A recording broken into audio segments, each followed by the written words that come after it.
안녕하세요. 존조 개똥철학입니다. 오늘은 중국이 왜 축구를 못하는지 그에 대해서 알아보겠습니다. 중국은 인재가 없을까요? 아니면 축구 진흥이 떨어질까요? 여러가지 이유가 있겠지만 제가 조금만 말씀드리겠습니다. 첫 번째 이유, 아마 옛날 중국 무술을 아는 사람은 조금 이해가 갈 겁니다. 취권, 당랑권, 호랑이권, 태극권, 팔괘권 등등을 보면 발차기는 없고 손과 주먹으로 춤추듯 회귀망측하고 이상한 동작들을 한다는 것입니다. 이런 말도 안 되는 상상무술이라도 만들어서 불공정과 싸워서 이기고 싶다는 허황된 생각으로 정신승리라도 하고 싶지 않았을까요? 추상적인 상상밖에 할 수 없는 중국 땅에서 중국인들이 노예로 살아가는 암울한 시대상을 보여주는 것이 아닐까 생각합니다. 나의 적은 지식으로 알기로는 19세기 말부터 중국에는 무협소설이라는 추상을 기반으로 한 소설들이 대거 등장했다고 알고 있습니다. 그리고 동시대에 루신이라고 하는 소설가에서 사상가가 등장하면서 커튼에 가려져 있던 중국인이라는 암울한 시대상을 세상에 보여주기 시작하였습니다. 5천년 역사 속에 900년을 빼고 4100년 동안 피지배층으로 인간 이하의 수모와 멸시를 받고 노예 아닌 노예로 살면서 생각할 수 있는 이상이라고는 허무주의와 비관주의밖에 없고 자기들 스스로 이겨낼 수 있는 집단지성이 존재하지 않아서 항상 쳐맞아도 정신승리로 내가 이겼다고 생각하고 추상적인 상상만 할 수 있게끔 체계화되어 있다고 해도 무방할 겁니다.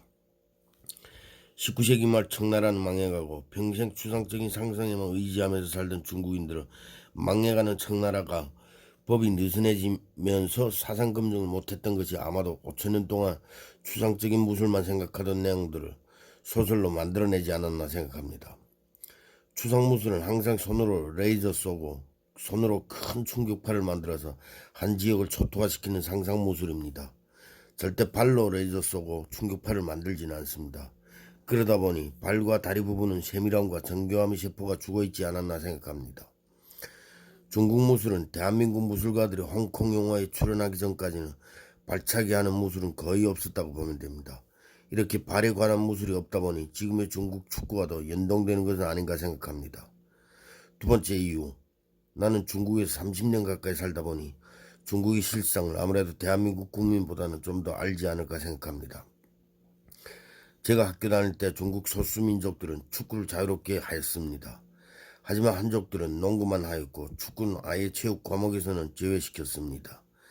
그때는 그냥 한족들이 축구에 재능이 없어서 축구를 체육에서 제외시키고 농구만 하는 줄 알았습니다. 하지만 지금에 와서 보니 축구는 11명이 하고 감독, 코치, 후보까지 하면 한 팀당 20명이 넘어가는 무리 집단이 형성되는 것입니다. 무리 집단이 형성되면 아무래도 단합을 하다 보면 집단 지성이 형성되지 않을까요? 그래서 애초에 무리 집단이 형성될 수 있는 상황을 만들지 않는 것이 아닐까 하고 생각합니다. 중국은 독재 전체주의 국가입니다. 독재는 자기들 이익만 생각합니다. 자기들 이익에 어긋난 행동을 하거나 반하는 행동을 하면 사람이든 짐승이든 모조리 없애버립니다. 축구는 협력운동이자 자유로운 상상력을 발휘해야 하는 지능형 스포츠입니다. 하지만 그런 스포츠를 독재 사상과 독재 입맛에 맞게 설계하고 지시하면 그냥 생각 없는 로봇이 축구하는 것이지 무슨 창의력과 상상력을 만들고 축구의 자유로움을 표현할 수 있겠습니까?